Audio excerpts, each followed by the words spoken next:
Reach and Race.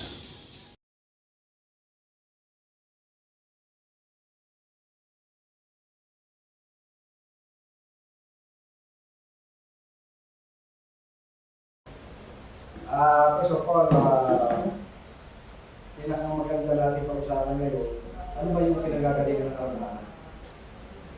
Kasi, malaman mo natin yung sakit, kung yung pinagagalingan, hindi natin makikita o malalaman, balik-balik yung sakit. Para ba naglilis ka ng damo, pinutol mo lang yung gatando. Siguro the best yung bunutin natin yung gat.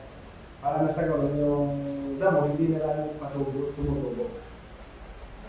Ayon sa pag-aaral, ang pinakang main source of more of diseases is yung acid. Yung sobrang acid sa katawan.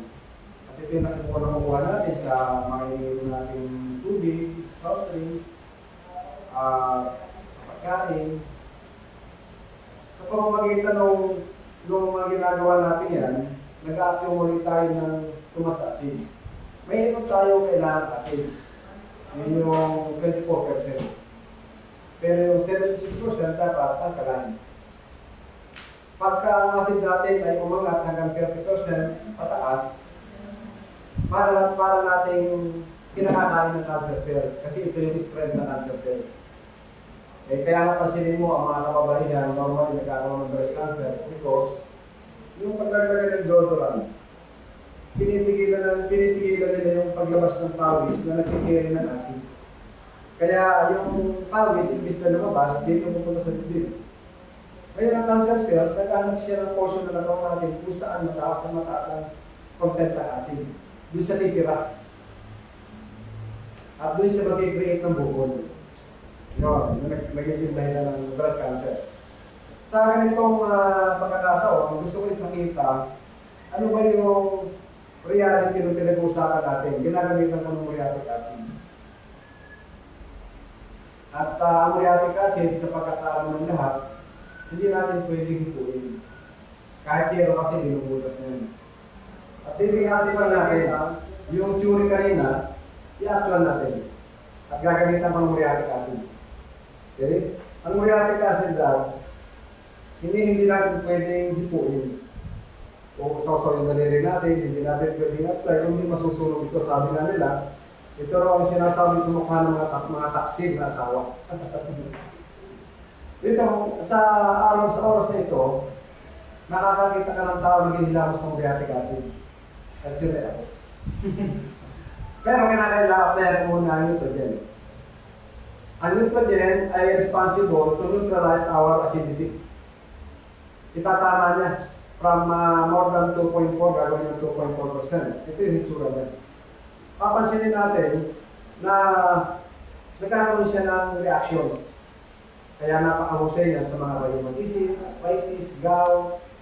Okay, tulad na nabanggit ko, mga any kinds of tumor, bukol, cancer. In fact, meron tayong mga cases ng breast cancer dito gumagaling. May isa tayong membro na nagkaroon ng bukol sa dibdib, pinabiopsy niya, ilang linggo lang lumaki. So just imagine, in 3 days time, nakinaramdaman niya, lumiliit na rito. And as of now, nasa Mindanao siya.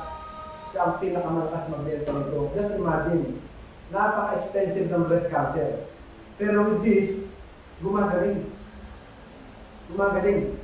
Okay? So yung napakatapang ng muriatic acid, pansinin nyo, naihipo na siya. Okay? Kahit pero binubutas ng muriatic acid, pero lista, mapapansin mo, sabi mga kanina, sa oras na ito, makakita ka ng taong nihilamos ng muriatic acid.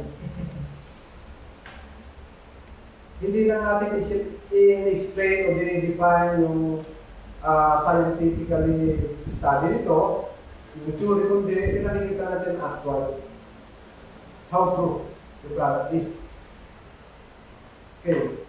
Ito ang pangalaman pa rin yung mga cases naman ng mga NIS-2 o heart disease. Sa pag-aaral, 33% is 25 million taon-taon na mga taon. Ayon sa research, 25 million ang namamatay dahil sa puso. Na kung titignan natin yung ratings dito, it's about 33% sa buong mundo. Sa tatlong namamatay sa sakit sa puso. At dahil sa pagbabara ng ugat. Papansinin natin na ang high blood ay very very common. Pero ang high blood ay hindi sakit. Sabi ng mga expert, ito ang palatandaan na mayroong abnormality ang daloy ng dugo. Nagbabara.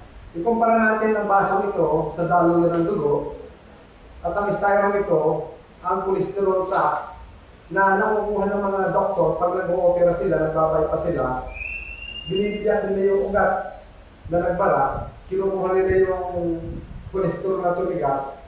Ang element equivalent is katulad ng styron.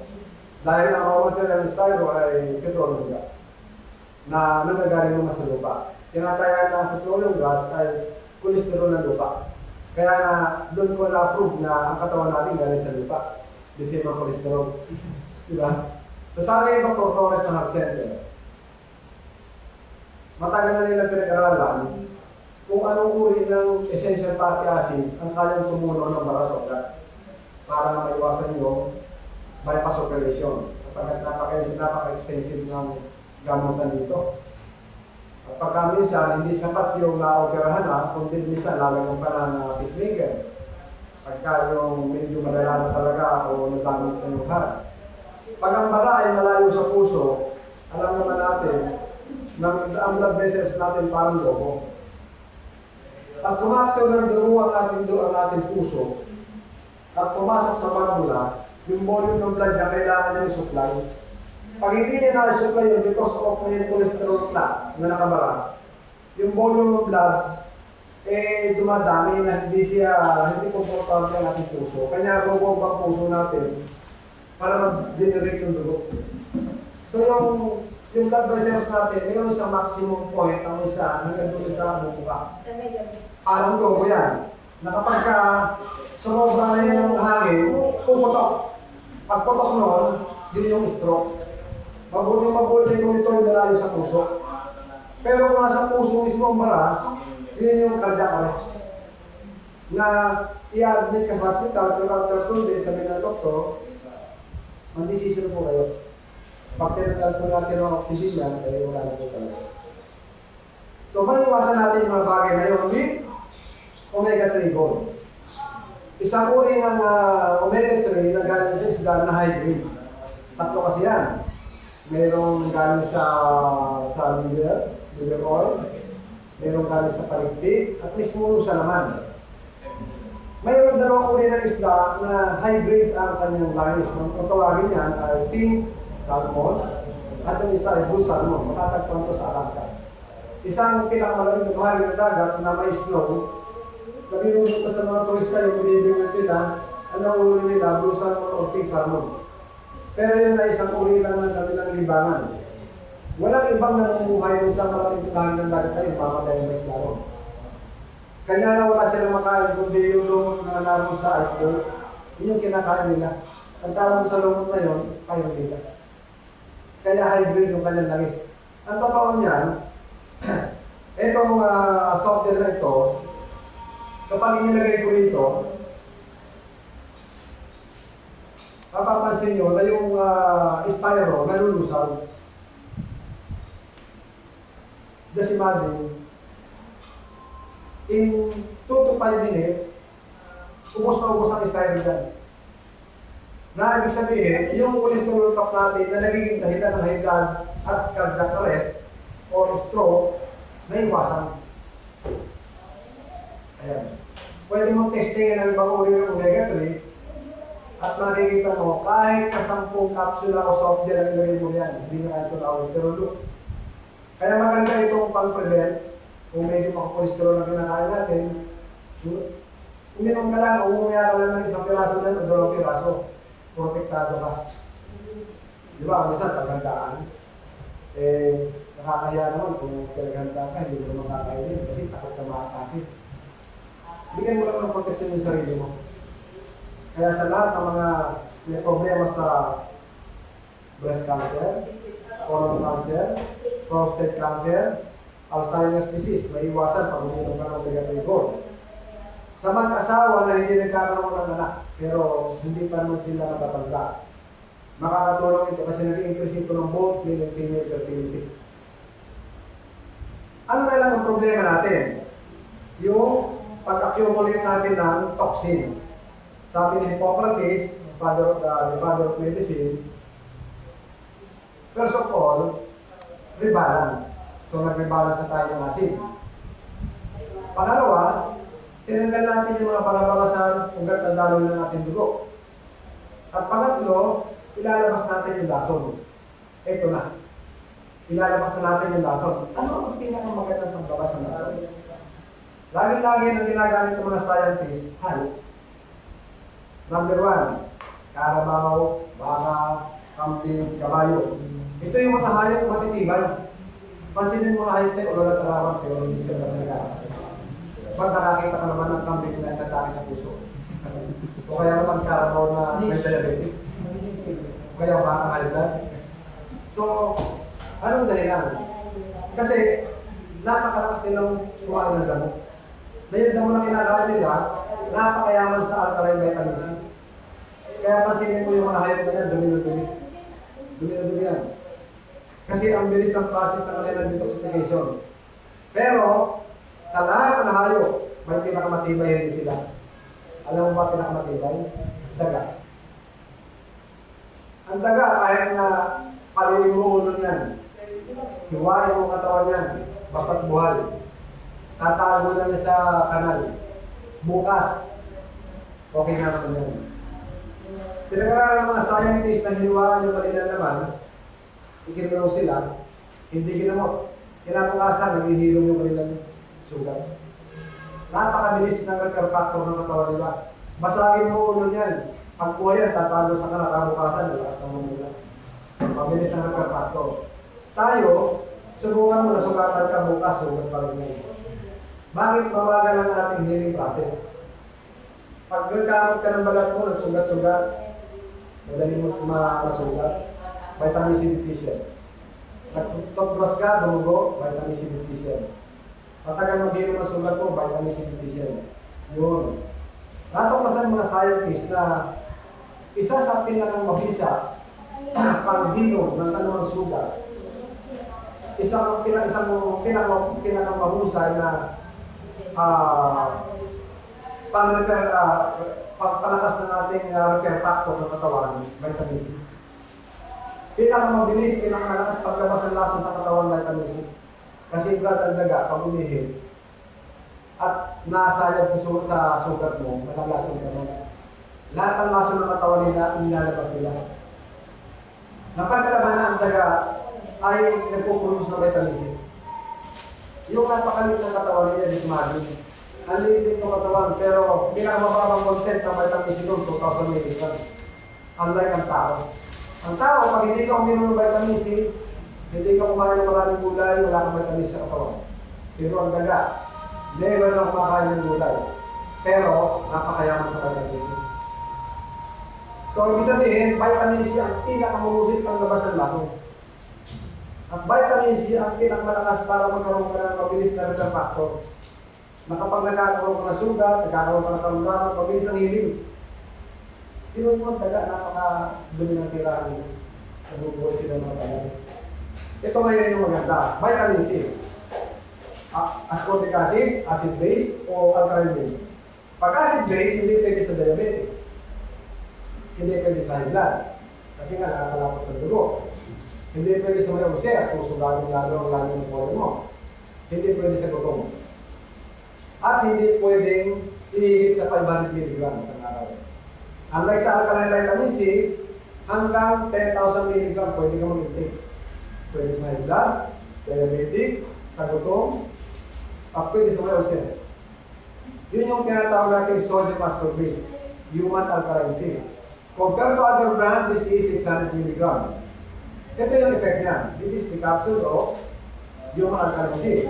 Papansinin mo na yung toxic, yung lason, na naiimbak sa katawan natin, once na uminom ka niyan, ito yung effect. See? So napakahusay ng proteksyon. Ang magiging effect sa atin yan, iihi ka ng iihi, dudumi ka, pawis, minsan malagkitin yung process of detoxification.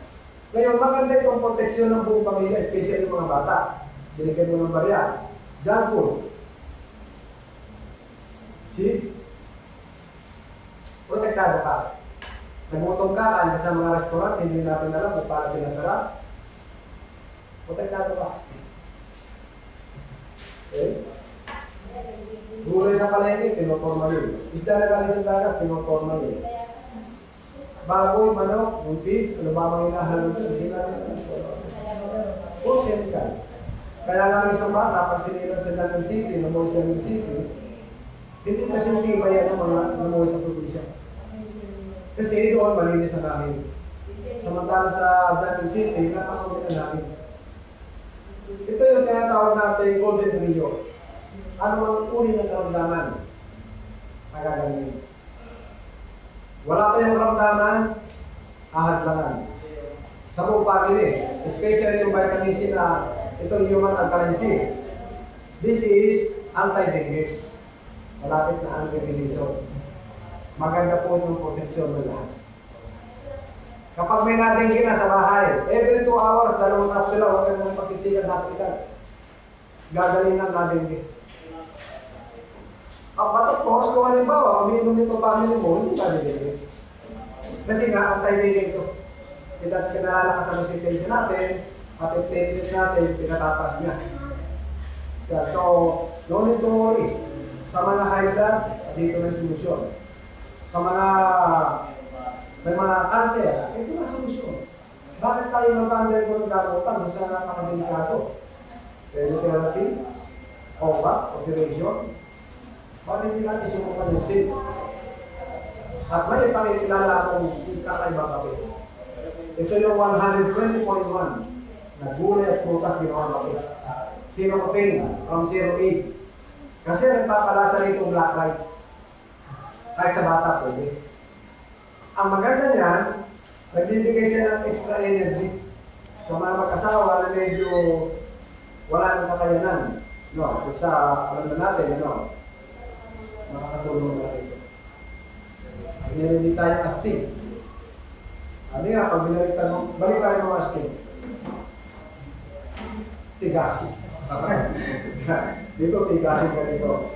Kaya na, amoy mo uminom nito, kung matutulog ka na, hindi ka matutulogin. Pagkakala mo ulit ka. And finally, meron tayong 120.1 na reduced red tea juice. Probiotics with probioenzyme. Maganda ito sa buong pamilya. At kung meron po kayong sugar na hindi magaling, works, SEMA. This is Manupa. Ito po yung tinatawag na green leaf. Sa mga blackhead, whiteheads, meron tayo glutathione soup. Napakabago nito, meron siyang glycerin. Kaya nga pag gumagamit ka nito, hindi ka mag-lotion. Hindi na po ito for whitening. Hindi na po ito pampangat ng aura, kundi anti-allergy. Ang maganda sa glutathione natin, hindi ka matatakot maarawan kasi may sunblock. Kasi ang ordinary ng glutathione soup, hindi mo magpapaaraw, lalo magpapakatapat ang mukha mo. Pero dito pwede, mag-roll-roll ka lang. And, meron tayong double strength whitening. Glutathione with kojic. Paano gusto mong mabilis sa pagputi? Okay? So with that, marami pa tayong product. Actually, meron tayong additive oil. Ito yung long life additive oil. Kapag nasasakyan mo mausok na, dito, up to 80% tatanggalin niya mausok. Ang good news, 20 to 30% sa gas, malilis mo. Makakatipid ka. Yung vibration ng makina mo, mabawasan. Yung cooling temperature nyo, mali-maintain. Kaya makakatipid ka sa top overhauling kasi hindi pinit ang makina. Ang totoo niya, yung lumalabas sa konting usok mo sa tambutso mo, amoy halaman na. Kaya nakalagay dito, save gas, save earth. Ito sagot. Ito sagot sa sobrang usok ng mga sasakyan. Imagine that, kung ang life ng langis mo ay 5,000 km bago ka mag-change oil, Pag naglagay ka nito, nadodoble yung light, nagiging 10,000 km bago ka mag-change oil.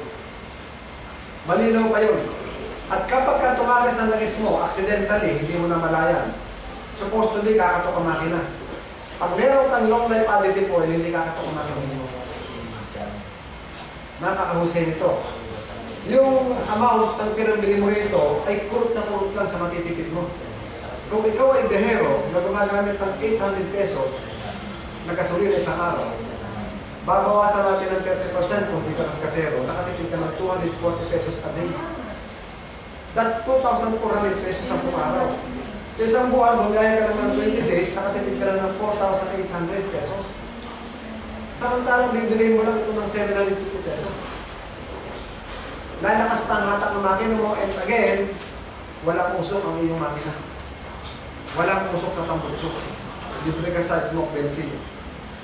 Kaya nga sa pansinin mo sa Singapore, doon, pinakita ng media, walang usok ang sasakyan. Ang linis itong environment nila. Kaya pag ito ay naging ordinansa sa isang bayan, pag may mausok na sasakyan dyan, hindi tigre yan. Long life additive oil. Kaya kung meron kayo sasakyan, try nyo ito. Pag nakagamit ka nito, hindi ka gagamit ka sa sasakyan mo pag wala ka additive oil. Hindi ka na kontento. Kasi yung makina mo hindi nahihirapan. Pati pa yung makina mo, at yung pinakamalaking bagay doon, yung nasisave mo sa gas. Hindi ka masyadong apektuhan ng taas ng gas. Okay. Meron akong ipakikita sa inyo isang oriented demonstration na kung saan palakas ang resistensya, palakas ang katawan. At ito ay dahil dun sa magnetic surge na dumadaan sa katawan natin. Na nagpapalakas dyan, kuryente.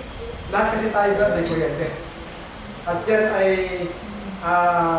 dahil din sa enerhiya ng ating selula. Pag ito hinawakan mo, magbabago yung energy mo. Halimbawa, iuwi mo yung daliri mo, brad. Kanan ka lang, kaya. Yan.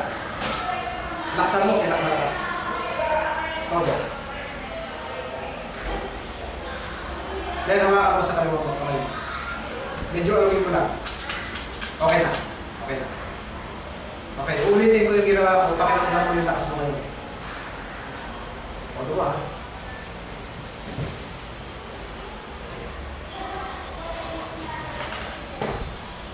Nakita mo yung difference? Ulitin natin. Okay. Todo. Nakita mo yung difference kanina? Kasi ang ating selula, malakas din ang pakiramdam yan. At meron din silang paboritong pagkain, ang tawag doon alkaline base. Any kinds of alkaline base na matas natin, paborito nila yan. Di ba kanina, sinabi ko kanina, nung dinedemo natin yung alkaline, meron silang ayaw asin. Kaya ang cells natin, pagka yung acidic tayo, nakasarapin ito yan eh. Kain tayo ng kain na masasarap, hindi niya ma-absorb lahat kasi nga may sumasabay na lason yung acid. Kaya nakasarapin ito nila. Pero pag may alkaline tayo natatas, bumubuka yan. Nagiging malikot na sila. Ready to absorb yan kasi gusto nila kumain. Any kinds of alkaline base na lalapit sa katawan natin, nagiging malikot sila, nagiging masigla. Kaya yung energy natin tumataas. Kaya ito po mga product natin ito, puro alkaline base po yan. Ang mga negative part ng ating katawan, yung mga alien, mga hindi organic. Ang katawan kasi natin organic, positive ito. Yung cellular natin gusto niya organic. Pag may pumasok na chemical base, ayaw niya lang. Itutulak niya yun. Ayaw niya. Pagka pumasok yung pagkain na puno-puno ng chemical, ayaw niya. Negative yun. Ito mga product na ito, puro positive ito.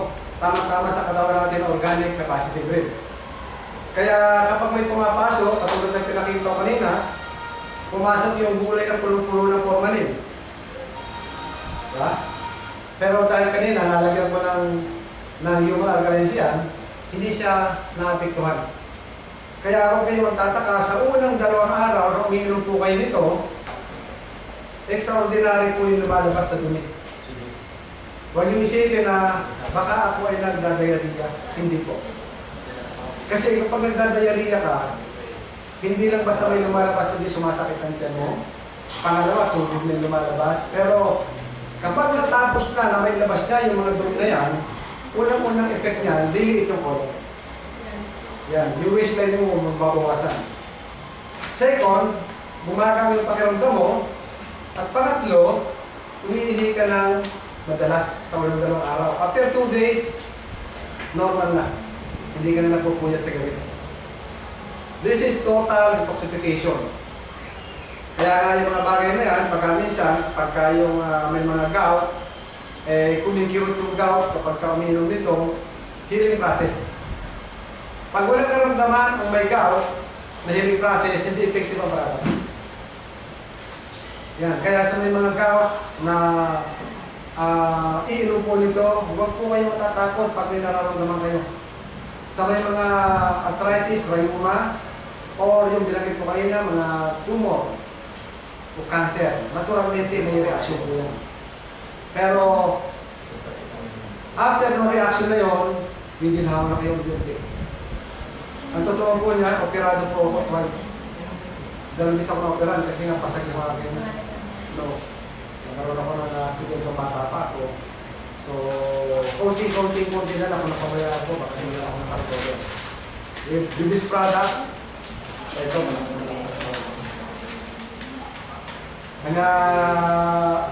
sa mga nanunood, bakit hindi subukan? Bakit hindi subukan yung product na napakabisa at ang pinaka-importante, no stigma. Ligtas, mura, at ang pinakamaganda, kaibigan, kikita.